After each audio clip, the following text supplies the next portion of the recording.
اللہ آپ کو سلامت رکھے. تو یہاں جتنے بھی بیٹھا کرے نا, یہاں چھوٹے ہو کے بیٹھا کرے, کوئی بڑا ہو کے نہ بیٹھا کرے. میں اگر کرسی پہ بیٹھا ہوں تو یہ نہیں کہ میں بڑا ہوں, اس لیے نہیں کہ میں اپنی شان دکھانے کے لیے, میں کرسی پہ اس لیے بیٹھا ہوں تاکہ آپ سے بات کرنے میں آمنے سامنے آسانی ہے. صرف اس لیے, ورنہ ضروری نہیں ہے کرسی والا بڑا ہوتا ہے. یہ الگ بات ہے, خاموش کھڑے رہتے ہیں, پھر بھی جو لوگ بڑے ہیں وہ بڑے رہتے ہیں. ایسے اسلاف سے ملتا ہے ہمارا شجرہ جن کے قدموں میں کئی تاج پڑے رہتے ہیں. نعرے تکبیر, نعرے رسالت, مسلک اعلیٰ حضرت. ولی کی محفل میں بیٹھے ہوئے, ولی کی محفل میں بیٹھے ہوئے, اللہ والے کی محفل میں بیٹھے ہوئے. میں پہلے تو دلی مبارکباد پیش کرتا ہوں کمیٹی والوں کو کہ جنہوں نے عرس کے موقع پہ حضور کا جلسہ کیا. سبحان اللہ, واہ واہ. بات اچھی نہیں لگی نوجوانوں؟ اکثر میرے بھائی نوجوان پردیس رہتے ہوں گے, باہر کماتے ہوں گے, محنت کرتے ہوں گے, اور دنوں رات ایک کر کے حلال کمائی کرتے ہوں گے. اللہ ان کی جوانیوں کو سلامت رکھنا, ان کی کمائیوں کو سلامت رکھا. مالک ان کو حسد سے بچانا, لوگوں کے ستم سے بچانا. بہت بڑی بات ہوتی ہے وطن چھوڑ کے رزق کمانا, یہ ایک الگ درد ہوتا ہے. میں اگر آپ سے اس حوالے سے بات کروں تو یہ بھی ایک دکھ بھری کہانی ہے. کئی بار ایسا ہوتا ہے کہ ہمارا ایک بھائی پردیس رہتا ہے, باقی کے 4 بھائی کالر کھڑے کر کے گاؤں میں یوں ٹہلتے ہیں, ان کے کپڑوں کی پریس نہیں ٹوٹتی ہے, منہ کا پان نہیں ختم ہوتا ہے, ایک تھوکا دوسرا رکھ لیتے ہیں. لوگ پوچھتے ہیں کیا زمیندار ہے یہ, کون ہے یہ, بزنس مین؟ کہا نہیں, اس کا ایک بھائی سعودی رہتا ہے اس لیے یہ کالر کھڑا کر کے گھوم رہا ہے. یہ بھی ایک کہانی ہے. لیکن جب ہمارا پردیسی پلٹ کے واپس آتا ہے نا, تو وہ جہاں سے گیا تھا اس کو وہیں لا کے کھڑا کر دیا جاتا ہے. خدا را انصاف کیا کر. یہ بھی ایک درد ہے, یہ بات بھی سامنے آیا کرتی ہے. جب پردیس دنوں رات ایک کر کے کماتا ہے نا, تو آپ اس کا خیال کیا کریں. آپ اگر گھر پہ رہتے ہیں نا تو آپ کی ذمہ داری بنتی ہے, جو پردیس اپنے بچے چھوڑ کے باہر ہے نا, جو وطن چھوڑ کے باہر ہے, آپ اس کی رہائش کا انتظام پہلے کریں, آپ اس کے رہنے کا انتظام پہلے کریں, تاکہ کل وہ پردیس سے پلٹ کر کے آئے تو وہ نیچے گردن جھکا کے نہ گھومے, جہاں سے چلا تھا وہیں آ کے کھڑا نہ ہو. اور میرے بھائیوں, انصاف کیا کرو. ہم نے بڑا ستم کیا ہے, جس نے پردیس جا کر کے بہنوں کے ہاتھ پیلے کیے, باپ کے بڑھاپے کا خیال کیا, بھائیوں کے لیے چھتوں کا انتظام کیا. آج جب پلٹ کر کے آتا ہے, باپ سب سے پہلے اسی کو علیحدہ کرتا ہے اور کہہ دیتا جا تیرا کچھ نہیں ہے, تو نے کیا دیا ہے ہم کو. خدا را انصاف کیا کرو. اور تجھے کیا پتا ہے جب تم اپنے بچوں کے ساتھ بیٹھ کر کے عیدوں پہ سوئیے کھایا کرتے تھے, بقرعید پہ گوشت کی بوٹی نوچا کرتے تھے, یہ پردیسی پردیس میں آنسو بہایا کرتا تھا. تمہارے گھر کی عید تو ہو جاتی تھی, لیکن یہ عید کے دن بھی ایسا لگتا تھا جیسے قید خانے میں پڑا ہے.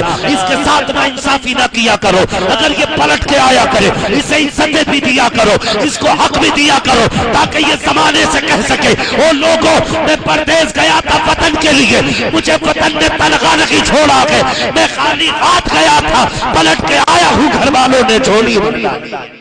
نعرے تکبیر, نعرے رسالت, اصلاح معاشرہ کانفرنس.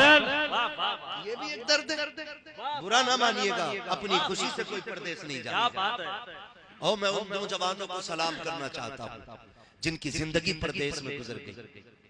پہلے اس لیے پردیس کاٹا کہ بہنوں کے ہاتھ پیلے کرنے تھے, جب پلٹ کے آئے تو 4 سال کے لیے پتا چلا بیٹی جوان ہو چکی ہے, پھر پردیس چلے گئے. پھر پوچھا کیوں آئے ہو, کہا پہلے بہن کے ہاتھ پیلے کیے تھے, اب بیٹی جوان ہو گئی.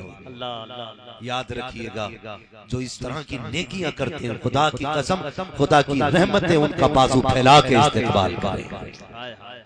تو آپ پردیس رہتے ہیں, محنتیں کر کے کماتے ہیں. خوشی اس بات کی ہے کہ آپ کا پیسہ جو لگا ہے نا, یہ تماشے میں نہیں لگا, حضور کی محفل میں لگا. بہت خوب, سبحان اللہ. حضور کی محفل میں لگا ہے, ورنہ غنڈہ گردی کی کمی نہیں ہے. میں لوگ کہتے ہیں نوجوان دین سے دور ہو رہے ہیں, تمہارے چہرے دیکھ کے میرا جی چاہتا ہے میں پورے زمانے کو چیلنج کروں, آؤ دیکھو, تم کہتے ہو جوان دین سے دور ہو رہا ہے, آ کے دیکھو سارے جوان حضور کی محفل میں آ کے بیٹھ رہے ہیں. سبحان اللہ.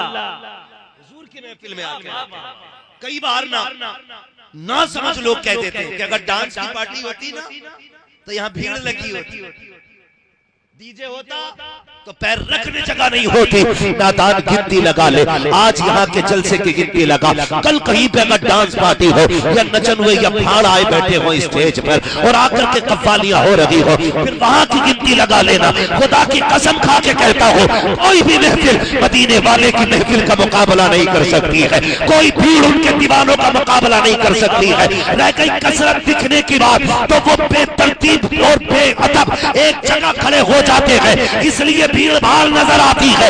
یہ دیکھو ہزاروں سر ہیں، ایک جگہ ہے لیکن کوئی بے ادب نہیں ہے، اس لیے کہ محفل ادب والے مصطفیٰ کی سجی۔ نعرے تکبیر، نعرے رسالت، مسلک اعلی حضرت حضرت علامہ مفتی حماد رضا صاحب قبلہ، اللہ آپ کو سلامت رکھے۔ سال میں ایک جلسہ ہر علاقے میں ہونا چاہیے۔ کیا بات ہے، زندہ باد۔ یہ ضروری نہیں ہے آپ کے جلسے میں حماد آئے، امین القادری آئے، سلمان نظری آئے، یہ ضروری نہیں ہے۔ ضروری یہ ہے کہ جو بھی ممبر پہ آ کے بیٹھے حضور کا سچا غلام ہونا چاہیے۔ یہ اصل ہے۔ واہ واہ واہ۔ اور آپ کی ذمہ داری ہے، سنیں بہت غور سے میری بات، آج ہم کہیں نہ کہیں بہت بڑی لاپرواہی کا شکار ہو گئے، کہیں نہ کہیں سارا فوکس نہ ہم نے نا، اللہ معاف کرے، قوالی پہ لگا رہا ہوتا کیا؟ کبھی کبھی تو لوگ پوچھتے ہیں حضور قوالی میں چندہ دے سکتے ہیں؟ پہلے تو قوالی کا مطلب سمجھو، قوالی کہتے کیسے؟ آج کل کے شرابی جواری بیٹھ کر کے علی کا ملنگ یہ کرنا شروع کر دیتے اور ہماری قوم کا نوجوان کھڑے ہو کر گڈیاں اڑانی شروع کر دیتا ہے۔ ایسا لگتا کہ یہ سچا علی کا ملنگ ہے۔ علی کے ملنگ کے چہرے پہ داڑھی ہونی چاہیے، علی کے ملنگ کا لباس صاف ہونا چاہیے، علی کے ملنگ کا لہجہ پاک ہونا چاہیے، علی کے ملنگ کی زبان پاک ہونی چاہیے۔ یہ جو سٹے پینے کے بعد شراب پی کر کے علی کا ملنگ کہتے ہیں، مجھے چڑھ گیا چشتی رنگ کے دعوے کیا کرتے ہیں، ایسے رنگ نہیں چڑھا کرتے ہیں۔ اگر رنگ دیکھنا ہے تو پھر دیکھ غار شور میں علی اور مصطفیٰ جان رحمت کو دیکھو، ابو بکر صدیق کو دیکھو۔ میرے نبی نے ابو بکر صدیق کے ساتھ ہجرت کی ہے۔ میں تمہیں رنگ کا قصہ سنانا چاہتا ہوں۔ یہ نہیں ہے پیلا گمچھا ڈال دیا چشتی ہو گئے ہے، تھوڑی 3 ضربیں لگا دی چشتی رنگ چڑھ جاتا ہے، ایسے رنگ نہیں چڑھا کرتا۔ او یار رنگ اسے نہیں کہتے، میرا نبی غار میں ہے، ابو بکر صدیق کی گود ہے، نبی کا سر ہے، میں حیرت میں ہوں۔ میرے نبی آج ابو بکر صدیق کی جان پر سر رکھ کے سو رہے ہیں اور 3 دن غار میں گزارے ہیں۔ میں سوچ رہا تھا یا رسول اللہ اتنی مہربانی ابو بکر پہ ہو رہی ہے، ذرا بتایا تو جائے یہ مہربانی کس لیے؟ تو میرے ذہن نے میری مطابقت کی اور مجھے لے کے حضور کے قدموں میں گیا کہ ایک دن میرے نبی نے کہا تھا ابو بکر بتا تو صحیح تیری پسند کیا ہے؟ تو ابو بکر نے 3 چیزیں بتائی تھی، ان میں سے ایک بات یہ کہی تھی یا رسول اللہ علی کی پسند یہ ہے کہ آنکھیں علی کی ہو، چہرہ نبی کا ہو، میں دیکھتا رہوں، حضور کا دیدار ہوتا رہے۔ اس دن خیال آیا آج نبی نے علی کی گود میں سر رکھ کے کہا تھا، میرے نبی نے کہا تھا اے ابو بکر آج میں نے تیری گود میں سر رکھ دیا ہے، 3 دن تک پیارے جتنا چاہے جی بھر کے دیکھ لے، دیکھنے والا ابو بکر ہوگا، دکھانے والا سید الانبیاء۔ سبحان اللہ سبحان اللہ، واہ واہ۔ اگلی بات اب میں چڑھانے لگا ہوں اور سنیے گا، یہ جو تماشائی بیٹھ کے کہتے ہیں نا، یہ جو تماشائی بیٹھ کے کہتے ہیں پیر پرستی کرتے کرتے مل گیا مجھ کو اللہ، ہے اسے یہی نہیں پتا اس کا مطلب کیا۔ وہ ایک قوالی چلتی میں تو ناچوں گی ہے تو بغیرت گھنگرو باندھ کے ناچ رہے ہیں۔ جو میں آپ کو پہلے بتا دوں صوفیانہ کلام نہ ہر کسی کو پڑھنے کی اجازت ہے نہ ہر کسی کو سننے کی اجازت ہے۔ کیا بات ہے، کیا کہنا، یہ خیال رکھیے گا۔ میں رنگ کی بات بتانے لگا ہوں، ہم کتنے سادہ دل ہیں یار، 12-13 انگوٹھی پہن کے آکے کہتا چشتی رنگ ہے، صابری ہوں۔ تیرے کہنے سے نہیں، تیرا چہرہ بتائے کہ تو صابری ہے۔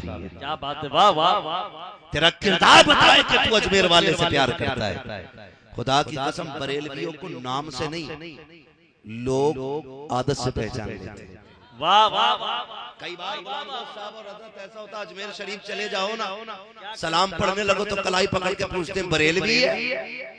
واہ واہ، کہا بھی نہیں، تجھے کیسے پتا چل گیا؟ تو وہ کہہ دیتے ہیں کہ کھڑے ہو کر مصطفیٰ جان رحمت کہنا یہ کسی اور کی پہچان نہیں، یہ بریلی کے احمد رضا کے چاہنے والوں کی پہچان۔ نعرے تکبیر، نعرے رسالت، عشق محبت، عشق محبت۔ کردار بتا دیتے، کردار بتا دیتے ہیں۔ اگر بد عقیدہ کو دیکھ کے چہرہ پھیر لے تو لوگ کہتے تھے تاج الشریعہ والا۔ واہ کیا بات ہے، کلیوں سے چھڑ رہا ہے۔ تو یہ پتا چل جاتا ہے، اسے کہتے ہیں ایک رنگ، رنگ بھانگ پی کے رنگ نہیں چڑھتے، دل دے کے رنگ چڑھا کرتے، دل دے کے رنگ چڑھا کرتے، ایسے رنگ نہیں چڑھا کرتے۔ 3 دن تک غار میں رہے، 3 دن تک جانتے ہیں، پھر ہجرت کی اور جا کر کے پہلے مقام پہ جہاں پڑاؤ کے مدینہ شریف سے پہلے لوگ حضور کو دیکھنے جوک در جوک آ رہے تھے۔ جانتے ہیں حضور بیٹھے تھے سامنے کروٹ میں، ابوبکر صدیق بیٹھے تھے۔ 3 دن کا رنگ ایسا چڑھا تھا چہرے پہ کہ لوگ پوچھ رہے تھے ان میں سے ابوبکر کون ہے اور حضور کون ہے؟ زندہ باد۔ لوگ پوچھ رہے تھے ان میں سے کون محمد رسول اللہ ہے، کون ابو بکر صدیق ہے؟ پھر دیکھو خدا کی قسم، جب یہ پوچھا گیا ابو بکر نے گھمنڈ نہیں کیا تھا، اترائے نہیں تھے، سینہ جوڑا کر کے نہیں بیٹھے تھے، یہ نہیں سوچ رہے تھے دیکھا میں کتنا رنگ مل گیا ہے میرا، لوگ مجھے یہ سمجھ رہے ہیں، لوگ مجھے پہچان نہیں پا رہے ہیں، دونوں اتنے کھل رہے ہیں کہ پہچان نہیں ہو رہی ہے۔ غلامی کا حق ادا کیا، کھڑے ہو گئے، دامن کا سایہ کیا حضور کے اوپر اور کھڑے ہو جاتے ہیں۔ لوگ سمجھنے لگ گئے جو سائے میں بیٹھا ہے اسے امام کہتے ہیں، جو سایہ کر کے کھڑا ہے اسے غلام کہتے ہیں۔ واہ واہ واہ، کیا بات ہے، زندہ باد زندہ باد۔ واہ واہ، تھوڑی دیر ناچنے مل جائے، برا نہ مانا، پیسہ سب کے پاس، تھوڑا یا زیادہ ہے سبھی کے پاس ہے کہ بولو اللہ سے دعا مانگا کرو اللہ ہمیں دولت عثمانی عطا فرما۔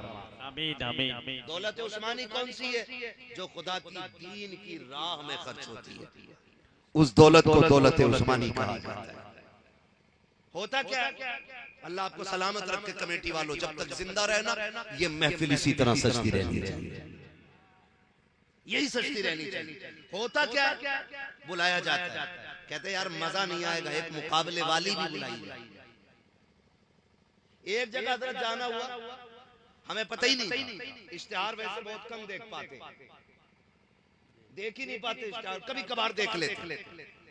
تو جب اسٹیج پہ جا کے بیٹھے نا، ہم نے اشتہار دیکھا کہ دیکھے تو آدھا طے بنا رکھا تھا، اور جب اس کو کھولا نا پورا تو اوپر مولویوں کے نام تھے، نیچے قوال اور قوالہ کا نام تھا، ایک ہی اشتہار۔ دماغ خراب ہو گیا، یہ کیا کہ آج تقریر ہے کل مقابلہ ہے۔ یہ ہماری قوم کی بغیرتی ہے، بغیرتی ہے یہ ہماری قوم کی۔ اسی منبر پہ نعت مصطفیٰ ہو، اسی منبر پہ ذکر مصطفیٰ ہو، اور بغیرت تو اس وقت مر جاتی ہے جب وہ بغیرت اللہ کی حمد سے مقابلے کا آغاز کرتی ہے۔ ادھر بیٹھنے والا ننگا چرسیا تو مصطفیٰ کی نعت سے آغاز کرتا ہے، غیرت ٹوٹ جایا کرتی ہے، او یار ہم تو گانے کے لہجے میں نعت نہیں سنا کرتے ہیں، تو کسی بغیرت سے ہم مصطفیٰ کی نعت کیسے سن سکتے ہیں؟ او یار جس عورت کی آواز کا شریعت نے پردہ رکھا ہو وہ یہاں ناچنے کے لیے آئے اور حضور کی نعت سنائے، اور اسی میں چند بگڑے ہوئے دولت مند آگے ٹیبل لگا کے بیٹھتے ہیں، نوٹوں کی گڈیاں لے کے بیٹھتے ہیں۔ اس کے بعد جب آغاز ہوتا ہے، مقابلہ ہوتا ہے، شعر و شاعری چلتی ہے، جدھر کا شعر اٹھ جاتا ہے اس طرح پیسوں کی بارش ہوتی ہے۔ اگلے دن چرچے ہوتے ہیں، شاد مکھیا کے بیٹے نے کمال کر دیا، پٹھان کے بیٹے نے دولت میں آگ لگائی ہے، آگ لگے ایسی پٹھانی اور مکھیا گیری کو ڈوب پڑ جائے ایسے عیاش لاشوں پر جنہوں نے قوم کی آبرو کو لوٹ رکھا ہے. اگر تمہیں خدا نے پیسہ دیا تھا تو عیاشی میں نہیں لگانا تھا, بدماشی میں نہیں لگانا تھا. اپنے علاقے کے غریب بچوں کا سروے کرتے, دیکھتے کون سا بچہ تعلیم میں اچھا ہے, اس پیسے کو اٹھا کر کے جا کے اس بچے کی تعلیم پہ لگاتے. کاش وہ تیرے پیسے سے IAS بن جاتا, IPS بن جاتا.